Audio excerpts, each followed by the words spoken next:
दोस्तों अगर आपने बीपीएससी टीआरई 3.0 का एग्जाम दिया है, चाहे आप जिस वर्ग से भी हो, पीआरटी से 6 to 8 से 9 to 10 या फिर 11 to 12 से, तो यहाँ पे आप सभी के लिए इंपॉर्टेंट अपडेट है। फाइनल आंसर की को लेकर के काफ़ी अभ्यर्थियों के कमेंट आ रहे थे कि मैम फाइनल आंसर की कब तक आएगी, जैसा कि आप सभी का प्रोविजनल जो आंसर की है वो सभी वर्ग का आ चुका है।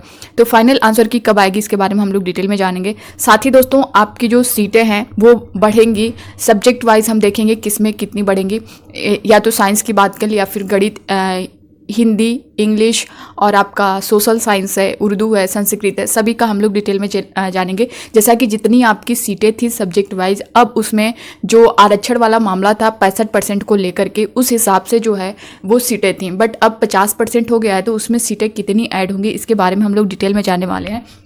साथ ही दोस्तों डोमिसाइल को लेकर के काफ़ी अभ्यर्थियों के कमेंट आए कि मैम टीआरई 4.0 में डोमिसाइल लागू होगा या नहीं, तो इसके बारे में हम लोग डिटेल में जानने वाले हैं। साथ ही सीटेट वैलिड को लेकर के जो सुनवाई थी आपकी 10 सितंबर को माननीय सुप्रीम कोर्ट में, जैसा कि सुनवाई कल हुई भी है और कंप्लीट नहीं हो पाई थी, जिसकी सुनवाई आज भी थी, तो आज क्या कुछ हुआ है सब कुछ हम लोग डिटेल में जानने वाले हैं। बने रहिएगा वीडियो के लास्ट तक बिना स्किप के। दोस्तों नए हो चैनल पे सब्सक्राइब कर लीजिएगा, बेल आइकन को प्रेस कर लीजिएगा ताकि इसी तरह की ऑथेंटिक अपडेट आप तक टाइम पर पहुंचती रहे। सबसे पहले दोस्तों यहाँ पे एक नोटिस जो आप लोग स्क्रीन पर देख पा रहे होंगे, माध्यमिक 9 से 10 एवं उच्च माध्यमिक 11 से 12 विद्यालयों में स्थानीय निकाय के शिक्षकों द्वारा बिहार लोक सेवा आयोग की विज्ञापन संख्या टीआरई 1 और टीआरई 2 के तहत नियुक्त होने के पश्चात उत्पन्न रिक्त के साथ टीआरई 1 व टीआरई 2 के तहत रिक्त विद्यालय अध्यापकों की संख्या को जोड़ते हुए बैकलॉग की गणना कर टीआरई 3 हेतु आरक्षण संशोधन कराने के संबंध में।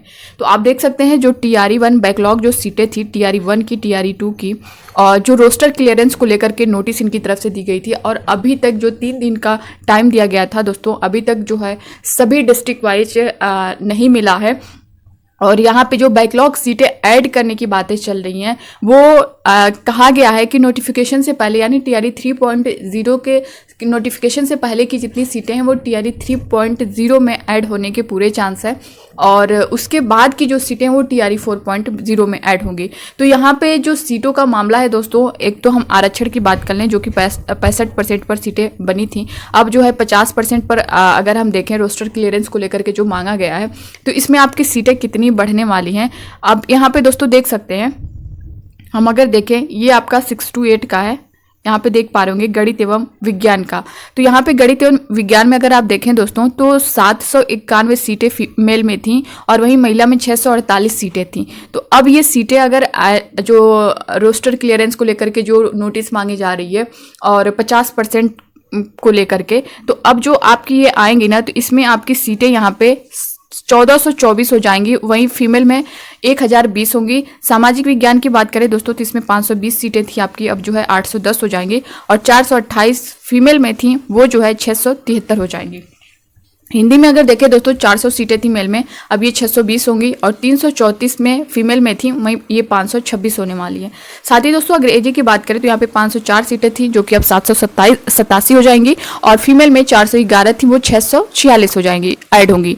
संस्कृत में देखें तो 260 सीटें थी जिसमें से अब 452 होने वाली है, 214 फीमेल में थी जो कि 328 हो जाएंगी। उर्दू में देखें दोस्तों 210 सीटें थी और ये अब 308 हो जाएंगी, और यहाँ पे देख सकते हैं 171 जो है फीमेल में थी वो 259 हो जाएंगी। तो ये आप देख पा रहे होंगे कितनी थी, और आपकी जो अब कितने होने के चांस है, कितना बढ़ सकता है, ये मैंने आपको, क्योंकि इसको लेकर के काफ़ी अभ्यर्थियों के कमेंट थे कि मैम कितनी सीटें बढ़ सकती हैं, तो मैंने यहाँ पे बता दिया है। साथ ही दोस्तों यहाँ पे फाइनल आंसर की को लेकर के अगर हम बात करें, फाइनल जैसा कि आपकी जो प्रोविजनल आंसर की है सभी की जारी हो चुकी है, चाहे वो पीआरटी हो, 6 to 8 हो, 9 to 10 हो, 11 to 12 हो, और जो आपत्ति की डेट दी गई है वो पीआरटी की तो 5 सितंबर थी, खत्म हो चुकी है। 8 सितंबर को जो है 6 to 8 की थी, ये भी खत्म हो चुकी है, और वहीं 9 to 10 और 11 to 12 के देखें तो 14 सितंबर तक है। तो आंसर की बहुत से क्वेश्चन आंसर की बहुत से गलत भी हैं जिसको लेकर के अभ्यर्थियों आपत्ति भी करेंगे, और इसकी जो लास्ट डेट है दोस्तों इसके अंदर ही करना है, इसके बाद आप नहीं कर सकते हैं।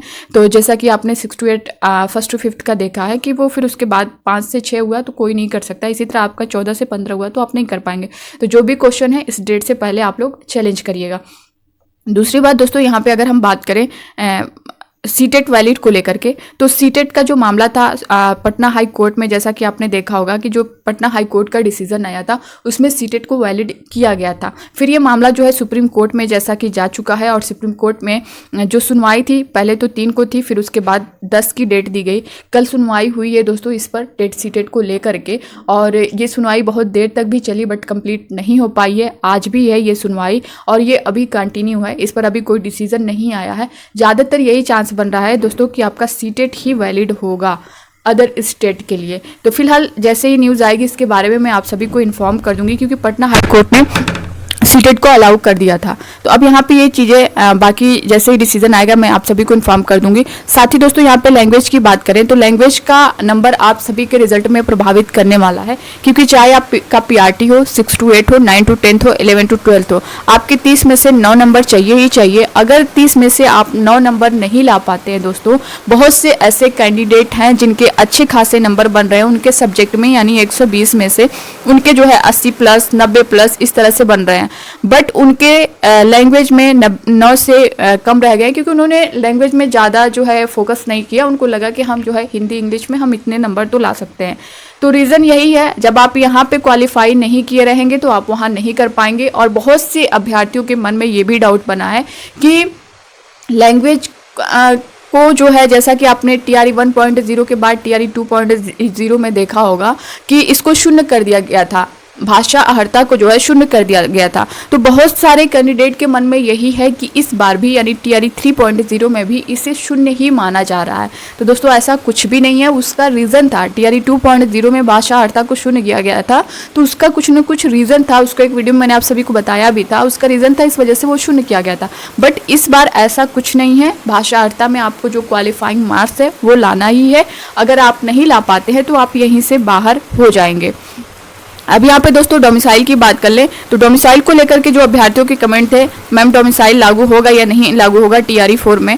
तो दोस्तों देखिए, अभी तक जो चीज़ें निकल के आ रही हैं, शिक्षा मंत्री का जैसा कि बयान भी आया था और माननीय शिक्षा मंत्री ने कहा भी था कि डोमिसाइल नीति लागू नहीं होगी। जो प्रक्रिया पहले से चल रही है, जैसा कि TRE 1.0 में, TRE 2.0 में आपने देखा होगा, तो वही चीज़ें आगे भी चलने वाली हैं। अभी इस पर कोई ऐसी कुछ नहीं है कि हाँ लागू हो जाएगा, ऐसा कुछ भी नहीं है। तो अभी इस पर कुछ भी नहीं कहा जा सकता दोस्तों, क्योंकि अभी कुछ ही दिन पहले शिक्षा मंत्री ने खुद बोला है कि जिस तरह से पहले की प्रक्रिया थी उसी तरह से चलेगी। तो आप इसको अभी मन से हटा दीजिए। इसको लेकर के बिहार के जो कैंडिडेट है वो तो मांग कर ही रहे हैं, अदर स्टेट वाले नहीं चाहते हैं कि डोमिसाइल लागू हो, बट बिहार के जो स्टूडेंट हैं वो तो चाहेंगे ही, क्योंकि उनको ये लग रहा है कि हमारी सीटें अदर स्टेट वाले लेकर के जा रहे हैं। तो फिलहाल इस पर अभी ऐसा कुछ नहीं है, आपका डोमिसाइल लागू नहीं हुआ है, ना अभी कोई ऐसा दिख रहा है कुछ कि लागू होगा। साथ ही दोस्तों यहाँ पे अगर हम बात करें कि जो सीटें ऐड होने वाली हैं, अगर हम पीआरटी में देखें तो लगभग 11,039 सीटें हैं, 5,000 और समथिंग है। अगर हम सब लगभग मिला के देखें तो 20 से 25,000 दोस्तों यहाँ पे सीटें आपकी ऐड हो सकती हैं। और ये सीटें जब ऐड होंगी TRE 3.0 में तो कट ऑफ आपकी बहुत कम जाने वाली है। और दोस्तों यहाँ पे कम नंबर का भी जो है सिलेक्शन हो जाएगा। तो अब यही चीज़ें ऐड होने वाली चीज़ें लेकर के अभी थोड़ा सा जैसा कि रोस्टर क्लियरेंस को लेकर के नोटिस जारी हुई थी, मांग की गई है, तो सारे डेटा जो हैं वो कलेक्ट हो जाएंगे, सारी चीज़ें क्लियर हो जाएंगी, वो सब कुछ सामने आ जाएगा। ठीक है, तो ये थी दोस्तों इससे रिलेटेड पूरी जानकारी। काफ़ी अभ्यर्थियों के कमेंट थे इन सभी टॉपिक पर, तो मैंने इससे रिलेटेड सभी आपको पूरी इन्फॉर्मेशन दे दी है। साथ ही DV को लेकर के आप लोग तैयारी, अपनी जो डॉक्यूमेंट्स हैं वो रेडी रखें। रिजल्ट से पहले की मांग चल रही है कि DV हो जाए आपकी। अगर रिजल्ट से पहले DV होती है तो दोस्तों आपके लिए बहुत फ़ायदा होने वाला है, क्योंकि जो फेक सर्टिफिकेट यूज़ करने वाले हैं, जो इस तरह के कैंडिडेट हैं जिनके नंबर कम है फिर भी उन्होंने अप्लाई किया है, बहुत से तो ऐसे हैं जिनका ग्रेजुएशन में और इस तरह से जो 50% मांगा जाता है उनके उतने नंबर भी नहीं है और उन्होंने अप्लाई कर दिया है। तो जो उसमें फॉर्म अप्लाई करते टाइम जो इंस्ट्रक्शन दिया होता है वो उन्होंने उस पर अप्लाई नहीं किया है, वो जितना था कम नंबर जैसे भी करके उन्होंने अपना खुद का चेक नहीं किया। तो ऐसे अगर देखा जाए तो जब उनका वेरिफिकेशन होगा तो वो ऐसे ही बाहर हो जाएंगे। बहुत से हज़ारों कैंडिडेट ऐसे हैं जो बाहर होने वाले हैं। तो अगर ऐसा होगा तो आपके लिए यहाँ पे फ़ायदा होने वाला है और आप लोग बिल्कुल इसकी मांग करिए रिजल्ट से पहले DV की और 1 कैंडिडेट 1 रिजल्ट की। तो ये थी दोस्तों इससे रिलेटेड पूरी जानकारी। मिलते हैं अब नेक्स्ट अपडेट के साथ, तब तक के लिए bye bye, take care, thank you.